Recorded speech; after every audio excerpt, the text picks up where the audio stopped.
seconde et donc dernière partie de ce chapitre sur le développement limité, nous allons voir maintenant quelques applications de développement limité. Pour commencer, on va voir que grâce au développement limité, on peut calculer des limites facilement. Si vous vous souvenez bien, au S1, quand on avait fait des limites, il disait souvent que grâce au développement limité, certaines limites se calculaient beaucoup plus rapidement que ce qu'on avait dû faire. On va voir tout de suite des applications. Donc, pour cela, comment on va faire, ça va nous permettre, le développement limité, de lever des indéterminés dans le calcul de certaines limites. On va faire des développements limités jusqu'à un ordre suffisant pour lever ces indéterminés. Ça va être ça, tout le cœur du problème, c'est d'être capable de sentir quel est l'ordre suffisant pour lever l'indéterminé.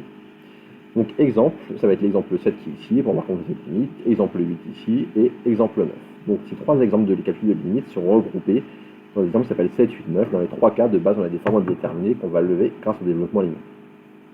Autre type d'application, on va pouvoir faire des études locales des fonctions. Ça veut dire quoi? Ça va vouloir dire étudier l'équation, par exemple de la tangente en un point, on va se borner à ça d'ailleurs ici.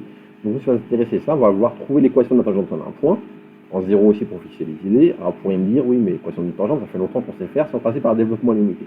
Là on aura un peu plus d'infos, on pourra savoir grâce au développement limité le positionnement de la courbe représentative de la fonction par rapport à sa tangente quand je serai comme ça au voisinage de 0 pour fixer les idées ici.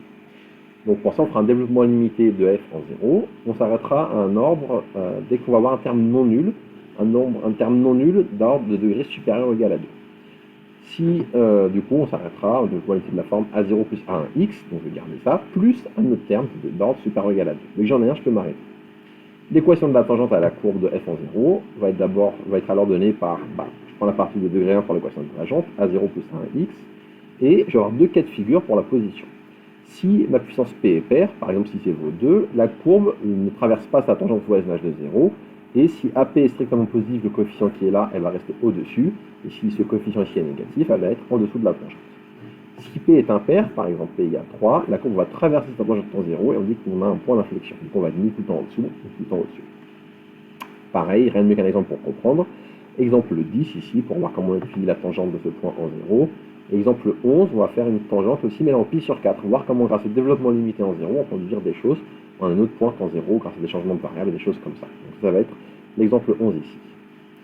Dernière application, des comportements asymptotiques. Au lieu de termes des tangentes, on va plutôt chercher ici pas des tangentes, pardon, mais des asymptotes obliques en plus l'infini ou en moins l'infini, grâce au développement limité, et plutôt grâce à ce qu'on appelle des développements asymptotiques en faisant des changements de variables.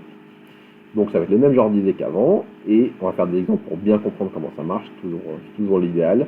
Donc exemple 12, comment trouver ici asymptote de courbe en plus l'infini et en moins l'infini, et pareil, un autre exemple ici qui va s'appeler exemple 13, pour conclure ce chapitre. Donc là l'idée pour vous, ça va être d'être capable de manipuler le développement limité, et de trouver justement des limites, des asymptotes et des tangentes grâce au développement limité. Voilà qui est conclu ici ce chapitre.